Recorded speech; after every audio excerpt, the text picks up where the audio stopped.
अब हामी यो क्रिकेट ग्राउन्डतर्फ जाँदैछौँ। टक्कै बाटो अँध्यारो भइसकेको छ। हामी यतिखेर रातिको 11:30 बजेको छ। 11:30 बजे चाहिँ यो क्रिकेट स्टेडियममा के भइरहेको छ, काम भइरहेको छ कि छैन भन्ने विषयमा चाहिँ हामीहरू थोरै भिडियो बनाउन जाँदैछौँ। अब हामी यताबाट हो हजुर, अब हामी यताबाट यसरी दाइ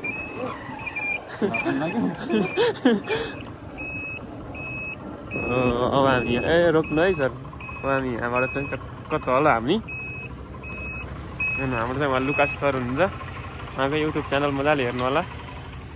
त्यसपछि अब हामी यो टियु इन्टरनेसनल क्रिकेट स्टेडियमतर्फ हामी प्रवेश गर्दैछौँ।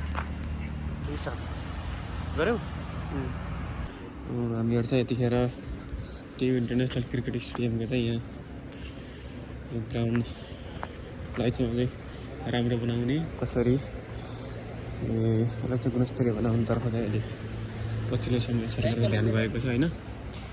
यसलाई चाहिँ समग्र रूपमा हाम्रो देशवासी सम्पूर्ण जनताहरूको चाहिँ यो आकाङ्क्षा पनि छ, इच्छा पनि छ यो काम छिटो सम्पन्न होस् र नेपालको यो उदाउँदो क्रिकेटको एक किसिमको क्रिकेट जगत एक किसिमले उदाइरहेको छ।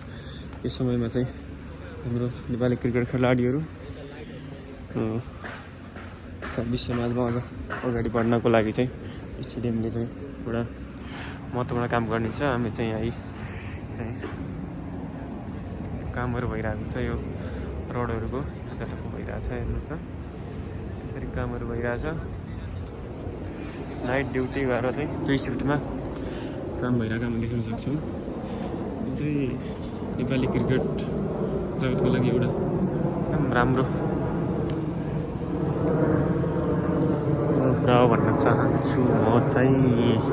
फेरि राति भएको चाहिँ तल ग्राउन्ड चाहिँ देखिरहेको छैन, तथापि हामीहरूले ग्राउन्डको गरिएको कामलाई चाहिँ हामीले देखाउने प्रयास गर्नेछौँ। त्यो चाहिँ ग्राउन्ड हो हाम्रो टियु इन्टरनेसनल क्रिकेट स्टेडियम। यहाँ टक्क देखिरहेको छ होइन। उहाँ पारी चाहिँ हामीले देख्न सक्छौँ। हामी अहिले त्यहाँ पनि पुग्नेछौँ। यसरी यहाँ चाहिँ हाम्रो डोजर चलिरहेको छ रात्रिकालीन समयमा। यो चाहिँ बाटो हो, यो चाहिँ बाटो हो। यो बाटो चाहिँ अब कामको सिलसिलामा गाडीहरू जवत गर्दाखेरि अलिकति लाम्ने भइरहेको छ। यो बाटो पनि पछि बन्ला र यो पुरा यो स्टेडियमको यता यो साइडमा पहिला हामीहरू चाहिँ यहाँ बसेर क्रिकेट हेर्ने गर्थ्यौँ। यहाँ पुरै दुबो हुन्थ्यो कालो बरालो। यो चाहिँ अहिले पुरै खनेर चाहिँ स्तर उन्नतिको काम भइरहेको छ मजाले राति चाहिँ डोजर चलिरहेको छ, काम गरिरहेको छ। यहाँ चाहिँ नाइट डे दुइटै सिफ्टमा चाहिँ काम भइरहेको छ। यो कामले चाहिँ पक्कै पनि छिटोभन्दा छिटो नतिजा निकाल्नेछ। हामीहरू छिटोभन्दा छिटो नेपाली क्रिकेट क्षेत्रलाई अलिकति एक किसिमको विकास भएको देख्न सक्नेछौँ।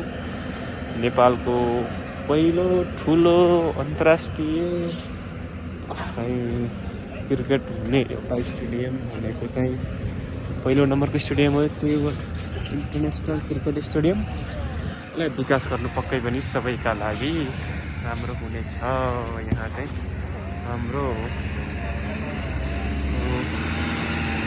त्यो क्रिकेट स्टेडियमलाई चाहिँ छिटो सक्सेस बनाउनको लागि काम गर्ने दाजुभाइ चाहिँ एकदम हृदयदेखि धन्यवाद पनि भन्नुपर्छ। हामीले रात दिन खटेर काम गरिरहनु भएको छ,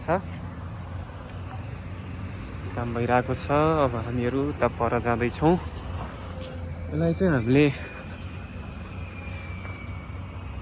अब जुन सरकारले 100 दिनमा चाहिँ सम्पन्न गर्ने भनेको थियो, सायदै त्यो 100 दिनमा सम्पन्न नहोला। तथापि 100 दिनमा सम्पन्न भए पनि हामी आत्तिएका छैनौँ। हाम्रो सपना छिटो पुरा हुनेछ। हामीहरू कीर्तिपुरको यो क्रिकेट स्टेडियममा बसेर छिट्टै नै प्याराफिटमा बसेर फ्लड लाइट लाइटको उज्यालोसँगै रातिमा पनि क्रिकेट हेर्न पाउनेछौँ।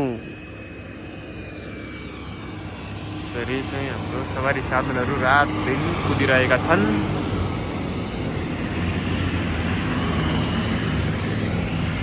अनि यसलाई चाहिँ हामीले एउटा राम्रो पक्षका रूपमा लिनुपर्दछ होइन।